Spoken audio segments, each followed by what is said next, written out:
Hello everyone, welcome to Ken Studies. आज है 2 मार्च और आज के करंट अफेयर सेशन में हम जिन टॉपिक्स को कवर करेंगे वो टॉपिक्स हैं प्रहार इनिशिएटिव। देन हम देखेंगे एक्सरसाइज धर्मा गार्जियन के बारे में। इसके साथ ही हाल ही में इंडिया और स्वीडन के मध्य कुछ अग्रीमेंट्स साइन हुए हैं, उसके बारे में देखेंगे। देन हम देखेंगे एक्सरसाइज कलरी लीप 2026 के बारे में। हाल ही में नीति आयोग की नई सीईओ की नियुक्ति हुई है, हम उनके बारे में देखेंगे। देन खेलो इंडिया विंटर गेम्स 2026 के बारे में देखेंगे कि ये कहाँ पर संपन्न हुआ और कौन सी टीम इसमें विजेता रही है। इसके साथ ही हम देखेंगे सुजीविका पोर्टल के बारे में और लास्ट में देखेंगे इंटर गवर्नमेंटल ओशनोग्राफिक कमीशन के बारे में। शुरू करते हैं आज का करंट अफेयर सेशन। ये रहा आज का फर्स्ट क्वेश्चन। हाउ मेनी की pillars form the strategic framework of the new national counter-terrorism policy and strategy titled प्रहार। यहाँ पर आपसे पूछा जा रहा है प्रहार नामक जो नई राष्ट्रीय आतंकवाद विरोधी नीति है उसके रणनीतिक ढांचे में कितने प्रमुख स्तंभ शामिल किए गए हैं। आपके ऑप्शंस हैं 5, 6, 7 या फिर 9।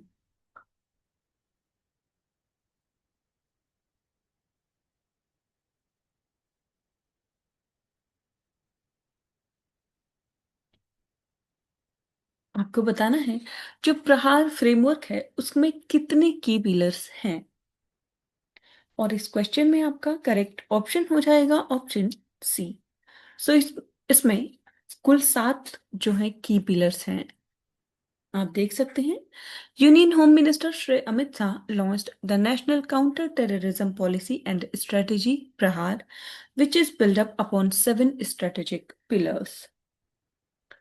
So the Prahar strategy is an acronym representing 7 key pillars: prevention, response, aggregating capacities, human rights, attenuating conditions, aligning international efforts, and recovery. And the policy aims to create a unified and proactive response mechanism to secure India against conventional and evolving technological terror threats.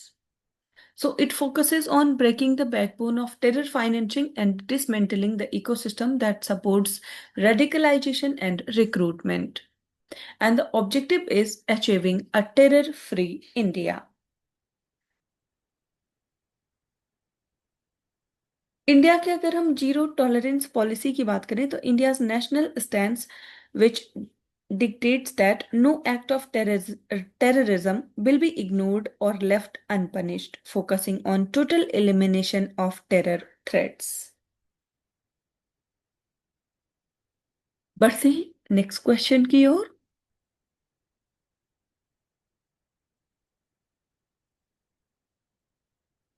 The seventh edition of the annual bilateral joint military exercise Dharma Guardian commenced at which location? यहाँ पर आपसे पूछा जा रहा है जो वार्षिक द्विपक्षीय संयुक्त सैन्य अभ्यास है जिसका नाम है धर्मा गार्जियन, उसका जो 7वां संस्करण है वो किस स्थान पर हाल ही में शुरू हुआ है। आपके ऑप्शंस हैं Chaubatia Uttarakhand, Mahajan field firing range Rajasthan, Ranikhet Uttarakhand या फिर उमरोई मेघालय। आपको बताना है हाल ही में चर्चा में रहा जो धर्म गार्जियन का 7th एडिशन है उसका आयोजन कहाँ पर किया गया।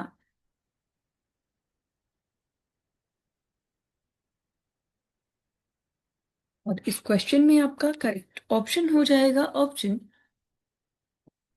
ए। सो इसका आयोजन किया गया है चौबतिया उत्तराखंड में। आप देख सकते हैं the 7th edition of the India-Japan Joint Military Exercise Dharma Guardian began on 24th of February 2026 at the Foreign Training Node चौबतिया। सो ये जो एक्सरसाइज है इसका आयोजन किया जाएगा from 24th of February to 19th of March, focused on joint operations in semi-urban and mountainous environments. So the Indian Army contingent is represented by the Ladakh Scouts, while the Japan Ground Self-Defense Force is represented by the 32nd Infantry Regiment. This edition features 120 personnel from each side, aiming to enhance interoperability and mutual trust. आप ध्यान रखेंगे, ये जो धर्मा guardian exercise है ये annual bilateral military exercise है between the India and Japan, और इस वर्ष इसका आयोजन किया जा रहा है चौबतिया उत्तराखंड में।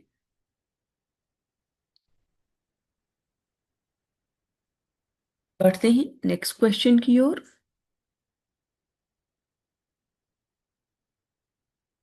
What is the full form of CTAG launched by India and Sweden to deepen bilateral ties?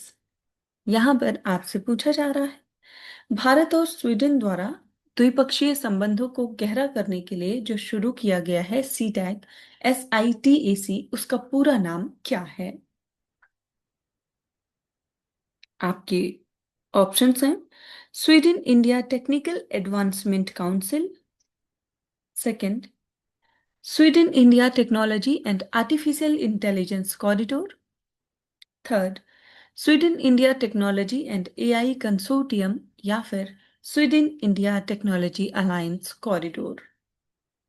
आपको बताना है कि इंडिया और स्वीडन के मध्य जो द्विपक्षीय संबंध हैं उनको और मजबूत बनाने के लिए अभी हाल ही में जो सीटैग लॉन्च किया गया है उसका पूरा नाम क्या है?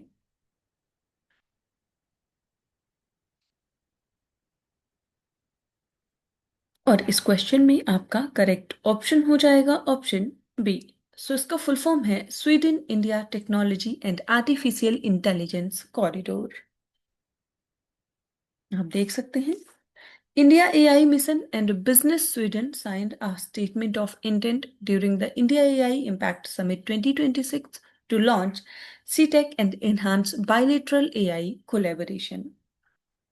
So CTEC stands for Sweden India Technology and Artificial Intelligence Corridor, and it was launched as a flagship program to promote structured and outcome-oriented AI cooperation.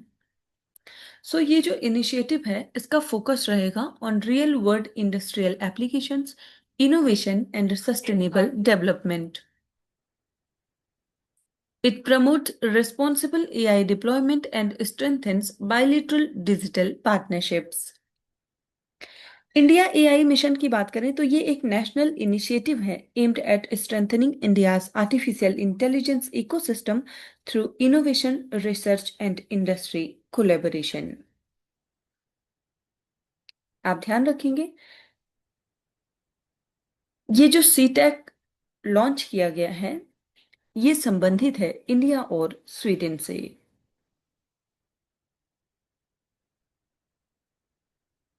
बढ़ते हैं नेक्स्ट क्वेश्चन की ओर।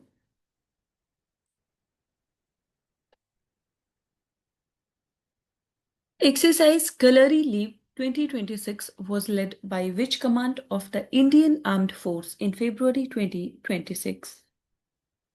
यहां पर आपसे पूछा जा रहा है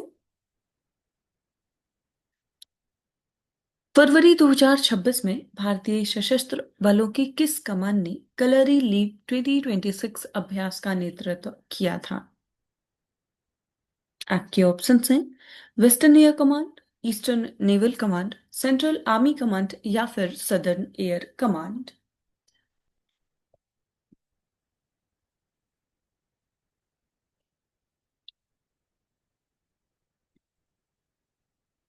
यहां पर आपको बताना है कि जो एक्सरसाइज कलरी लीप 2026 है उसका नेतृत्व किस कमान ने किया है?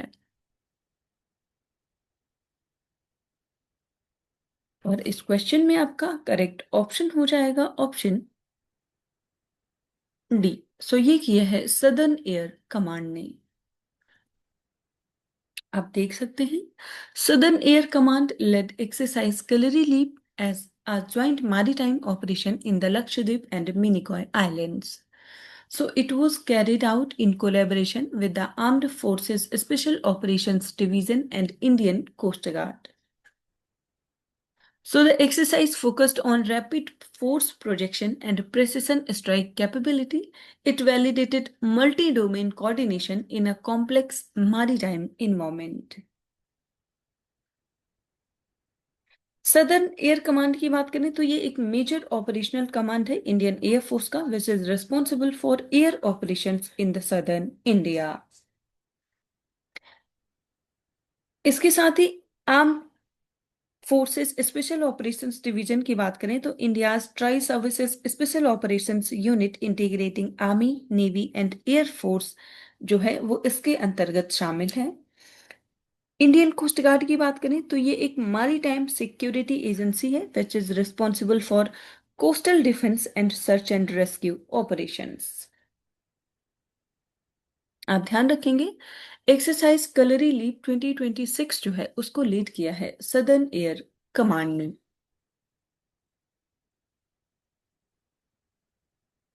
बढ़ते हैं नेक्स्ट क्वेश्चन की ओर।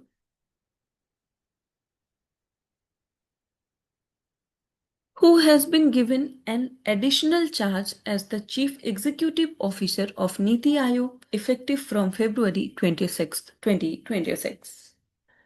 यहां पर आपसे पूछा जा रहा है 26 फरवरी 2026 से नीति आयोग की मुख्य कार्यकारी अधिकारी का अतिरिक्त प्रभार किसे दिया गया है?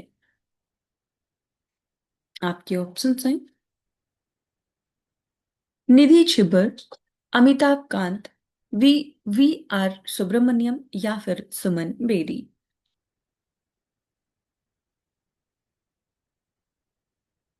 आपको बताना है हाल ही में नीति आयोग के सीईओ का जो एडिशनल चार्ज है वो किसे प्रदान किया गया है?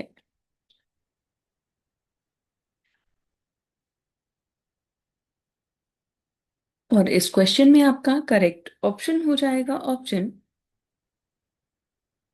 ए। सो ये प्रदान किया गया है निधि छिब्बर को।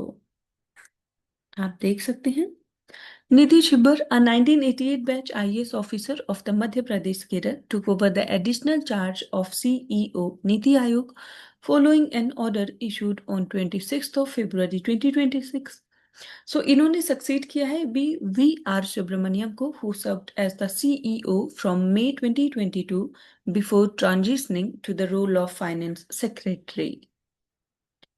So, in her capacity as CEO, she will oversee policy formulation, cooperative federalism, and flagship initiatives like Aspirational Districts Program and Vikshit Bharat at the rate 2047.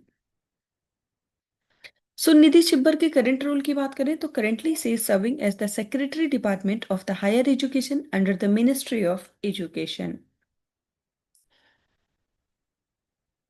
और वर्तमान समय में नीति आयोग की जो वाइस चेयरपर्सन है वो है सुमन बेरी। नीति आयोग को फॉर्म किया गया था 1 जनवरी 2015 को। इसका हेडक्वार्टर न्यू दिल्ली में है और इसके चेयरपर्सन होते हैं प्राइम मिनिस्टर ऑफ इंडिया। पढ़ते हैं नेक्स्ट क्वेश्चन की ओर।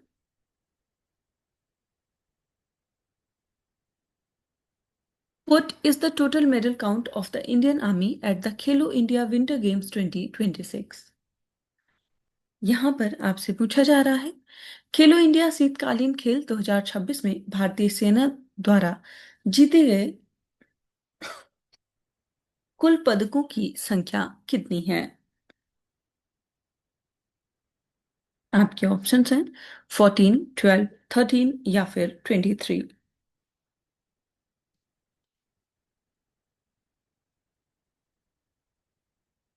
सो खेलो इंडिया विंटर गेम्स जो अभी हाल ही में संपन्न हुआ है इसके अगर हम मेडल काउंट की बात करें तो इसमें सबसे ज्यादा मेडल जीता है इंडियन आर्मी ने और ये संख्या है 23।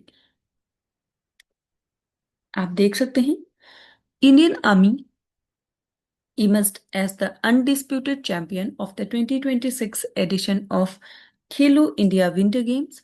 The Indian Army won a total of 23 medals, including 9 gold, 6 silver, and 8 bronze. So they finished well ahead of the second placed Himachal Pradesh, which had 14 medals in total. The army's dominance was most evident in Gulmarg, where they won 8 out of their 9 gold medals in snow disciplines. So, the 2026 Games saw participation from over 900 athletes, reflecting a steady increase in winter sports interest in India. So, Khelo India Winter Games जो है, it is a part of the larger Khelo India initiative aimed at promoting a sporting culture and identifying talent at the grassroots level. और इसका आयोजन 2 phase में किया गया। एक phase था लेह का और दूसरा गुलमर्ग का।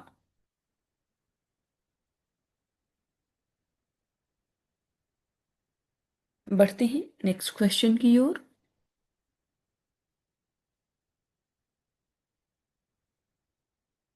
The Sujeevika portal recently in the news was launched by which of these?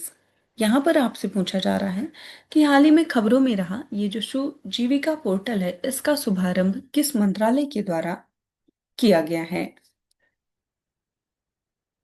आपके ऑप्शंस हैं ministry of commerce and industry, ministry of electronics and IT, ministry of science and technology या फिर NITI Aayog.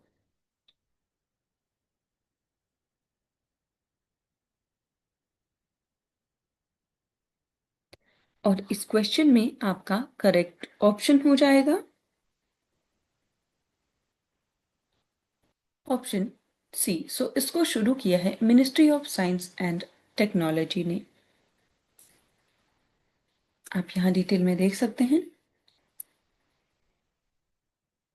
The Sujivika portal is an AI-driven biotech product data portal. So it was launched by the Union Minister of Science and Technology during the 40th Foundation Day of the Department of Biotechnology.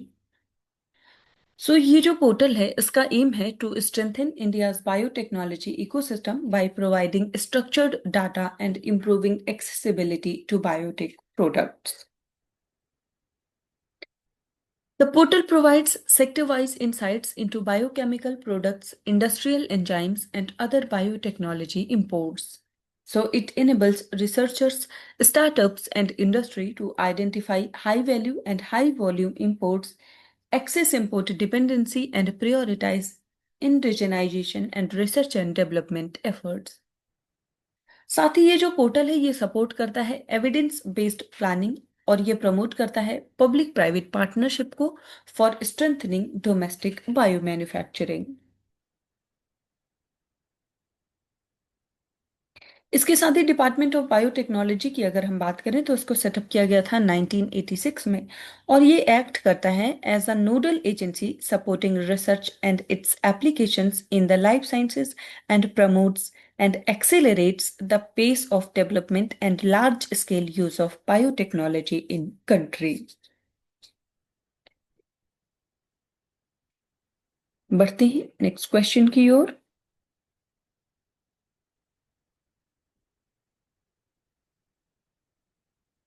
With reference to the Intergovernmental Oceanographic Commission, consider the following statements। So यहाँ पर अंतर सरकारी जो समुद्र विज्ञान आयोग है उससे संबंधित कुछ कथन दिए गए हैं जिन पर आपको विचार करना है। फर्स्ट स्टेटमेंट है it is a specialised agency of the United Nations. Second, India is the member of IOC. And third, its secretariat is located in Paris, France. और यहां पर आपसे करेक्ट स्टेटमेंट्स पूछी जा रही है। आपको बताना है इंटरगवर्नमेंटल ओसेनोग्राफिक जो कमीशन है उससे संबंधित यहाँ पर कितने ऐसे स्टेटमेंट्स हैं जो कि करेक्ट हैं।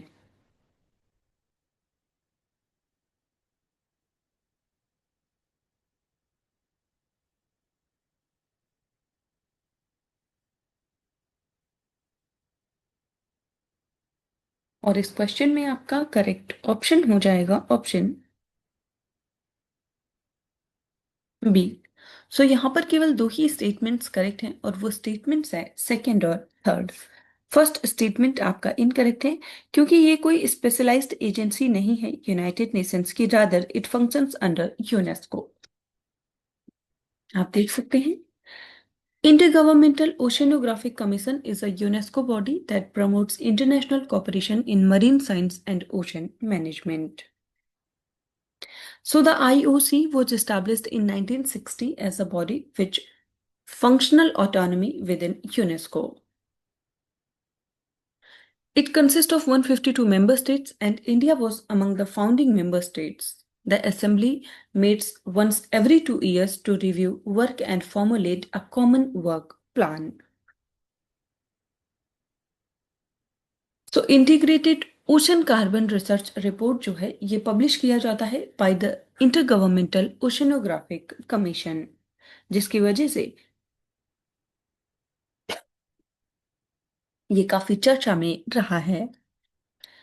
सो इस रिपोर्ट की अगर हम की फाइंडिंग्स की बात करें तो the ocean absorbs 25 to 30% of CO2 emissions, but models differ by 10 to 20% globally due to limited absorption and incomplete understanding. इस रिपोर्ट की recommendations है, the report recommends improving global observations, refining models, strengthening scientific capacity, and promoting cross-disciplinary research.